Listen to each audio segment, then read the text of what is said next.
Chi sei? Dopo non lo sai, però presto lo scoprirai e poi tu scomparirai.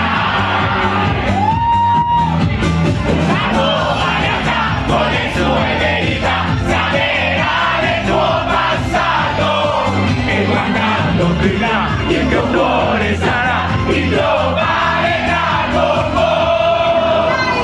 Poi tu essere di Dragon Ball.